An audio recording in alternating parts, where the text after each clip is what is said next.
This is TWiT. Apple has taken measures, I think, that are interesting.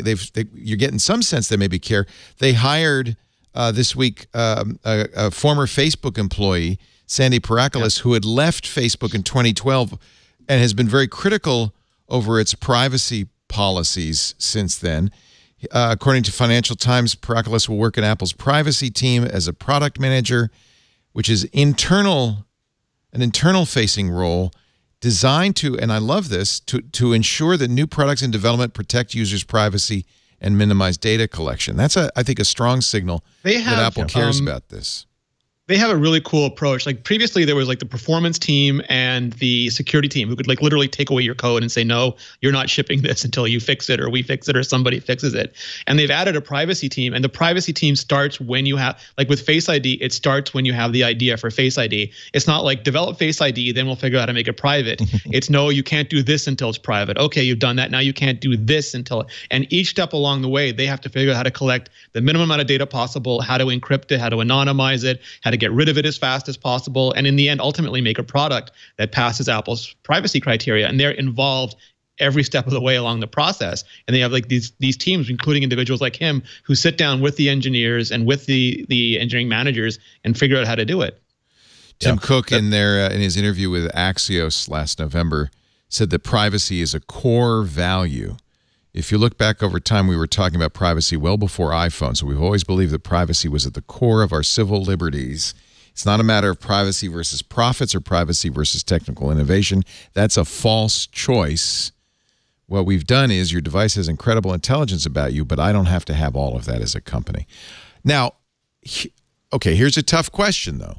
Some say, yeah, Apple pays lip service to this. It's good marketing, but do they really do it? I think they do. They really do it because a lot of the information that we try and send to Apple, like through Siri could be a much more intuitive product if Apple would collect. That's the proof. Siri sucks. all of that data. Do you think they would do that on purpose, Leo? that should have been like the second billboard. If they had another wall billboard available for purchase, look how bad Siri is compared to everything else on the market. That means you can trust us. I mean, really, I mean, Siri can do things inside of your iPhone or your iPad, but if Siri collected more data and looked ahead more like some of the other products out there, then that's a good data point. I agree. What about China, though? I mean, Apple has been very cooperative with the Chinese government. In fact, iCloud data in China is stored on Chinese servers. So I asked about that because I talk about this stuff quite a lot, and I always want to make sure I know what I'm talking about. And it's hard for people outside China to think about life in China, because for China, it's our citizens have data, and we'll be damned if that data gets stored on American servers. That's data for Chinese people. Completely reasonable, by the way. Has to be stored on Chinese. Yeah, and France wants this too. And the U.S. doesn't want U.S. telecommunications to go through Huawei infrastructure. But we know that the Chinese government has in the past, in the case of Yahoo, used information collected by tech companies to prosecute. Apple has the keys. Yeah. Like there's no difference architecturally between how iCloud works in China and how iCloud works in America. So the Chinese government doesn't have access to that data without some sort of legal process. No, the danger is it's so much closer that they could force their way in and use legal compulsions that would take weeks or months to get done in the U.S. They can do them there. But if that happens, then I think Apple will have to make a bigger decision about China. But for now, it's repatriation.